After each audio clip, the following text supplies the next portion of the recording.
Hello everyone, welcome back to the channel. Today we're going to have a look at Borderlands 3 Ultimate Edition for the Nintendo Switch. As always, if you like what you see, subscribe because it's free. And for more content, please check out our news and reviews on xpcorner.net, where this written version will be published.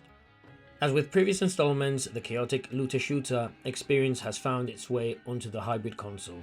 Is it worth looting this version, or is it a misfire? Well, let's find out. Borderlands 3 is set 7 years after the events of the previous games. The twin sibling Troy and Tyrene Calypso, who are very annoying by the way, form Children of the Vault, a violent cult of personality to gain control of the many vaults located on different planets throughout the galaxy. Lilith, a siren and the current leader of the Crimson Raiders, recruits the new Vault Hunters to help stop the Calypsos and protect Pandora. In Borderlands, you get to choose from 4 different classes that best fit your playstyle. However, it's recommended that you go in and use the one that might pique your interest the most, as there's no real wrong choices on who to pick.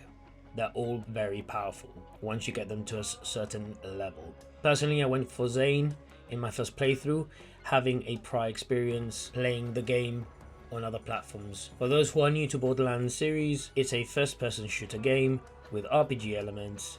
The game's primary appeal is the chaos that can ensue, particularly when playing with others online. The game also features skill trees that allow players to customize the classes to suit their needs, and you can reset them to try different builds, which is a great feature. The game also has an impressive selection of loot, weapons and class modifiers, which make every experience and playthrough unique, not to mention the rare loots. This version of the game includes all the DLC, including the behind the scenes content. It was a nice bonus for fans to check out the concept art and videos. The gameplay is as fast paced as ever, and controlling the Vault Hunter feels seamless. The Switch version also allows for gyro aiming, which is a very nice touch. The experience is just as enjoyable in this version, with the added bonus of playing on the go. However, and this is probably what made you click to watch this video, this version has a few trade-offs. For instance, you can still play online, but you can do so with only one other person instead of having a 4-player experience. This didn't affect my enjoyment of the game, but I have to admit it was pretty underwhelming, especially when the previous 2 installments had 4 players online on the same console. I also encountered a few crashes here and there, and these were fed back to the developer. I noticed that the latest installment of the series still has its unique comic book art style, but with some trade-offs as well. Some textures lack detail, but the art style helps to mask these imperfections, especially in handheld mode, where everything gets shrunk into a screen. The game's user interface or UI and text size look decent in this version, and the audio remains bombastic. However, the volume fluctuates quite a bit, with the voices from NPCs sounding either too close or too distant. Hopefully a patch can address this issue as well.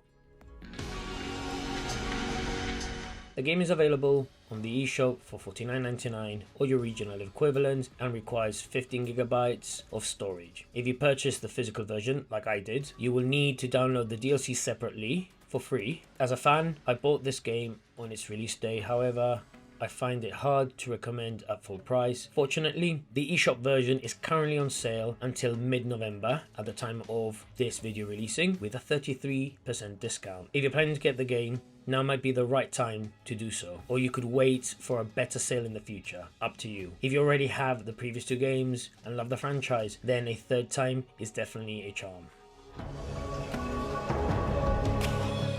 I want to express my gratitude and that of many others to Gearbox and 2K for porting all their looter shooters onto the Nintendo Switch. Although some may see this version as inferior, it's still highly enjoyable if you don't mind compromises. The Switch is starting to show its age, and I hope that the successor will be able to run a patched up version that stands shoulder to shoulder, or at least close enough to the PlayStation 4 and Xbox One counterparts.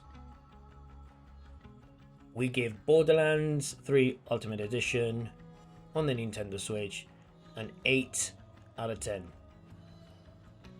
Thank you so much for watching. Hope you enjoyed it and it's been of good use. Again, really good game, but it's not the experience you might get from Borderlands 2 on the Switch, if it makes sense. Again, if you want to check out this review or any others, please go and check out all the news and reviews that we put up on xpcorner.net.